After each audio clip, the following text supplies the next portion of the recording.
হরে কৃষ্ণ। আজ বানাবো নৃসিংহদেবের অত্যন্ত পছন্দের একটি পানীয় পানাকাম। এই পানীয়টি বানানোর সঙ্গে সঙ্গে চলুন তাহলে ভগবানের একটু গুণকথাও আলোচনা করা যাক। যখন শ্রী চৈতন্য মহাপ্রভু এবং নিত্যানন্দ প্রভু নদিয়ার নবদ্বীপে প্রণাম প্রচার করছিলেন, তখন সেখানকার ব্রাহ্মণেরা তৎকাল নদিয়ার শাসনকর্তা চাঁদ কাজীর কাছে আবেদন পেশ করেছিলেন যেন ওনারা হরিনাম সংকীর্তন প্রচার করতে না পারেন। তখন চাঁদ কাজী গুন্ডা পাঠিয়ে মায়াপুরের শিবাস ঠাকুরের বাড়িতে উৎপীড়ন করতে লাগলেন।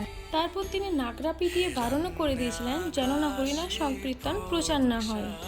তখন লক্ষ লক্ষ লোক মশাল জ্বালিয়ে হরিনাম করতে করতে চাঁদ কাজীর প্রাসাদে এসে পৌঁছালেন। চাঁদ কাজী ভয়ে লুকিয়েছিলেন।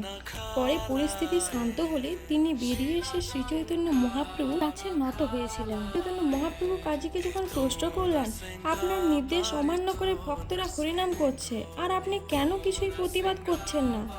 উত্তরে চাঁদ কাজী মহাপ্রভুকে বললেন, নিমাই, তোমাদের হরিনাম কীর্তনে আমি আর কখনোই বাধা দেব না, কেননা আমি ভয়ে ভীত হয়ে ঘুমোতে পারি রে।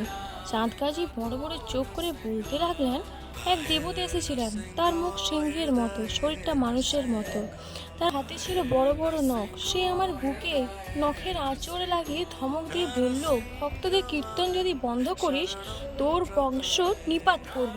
তারপর সে অদৃশ্য হয়ে যায়। তার নখের দাগ এখনো আমার বুকে রয়েছে। সবাই বুঝলেন ভক্তদের রক্ষা করার জন্য ভগবান নরসিংহদেব, যিনি অত্যাচারী অসুর হিরণ্যকশিপুর কবল থেকে ভক্ত প্রহ্লাদকে রক্ষা করেছিলেন, তিনি চাঁদ কাজীকে সাবধানবাণী শুনিয়েছেন। কলিযুগের আসরিক লোকেদের উৎপাত থেকে ভগবান যে অবতার সর্বদা জাগ্রত থেকে বিশেষ ভূমিকা গ্রহণপূর্বক ভক্তদের রক্ষা করেন, তিনিই হচ্ছেন শ্রী নৃসিংহদেব। তাই সবাই একসাথে বলব, শ্রী শ্রী ভক্তবৎসল লক্ষ্মী নৃসিংহদেব ভগবান কি জয়।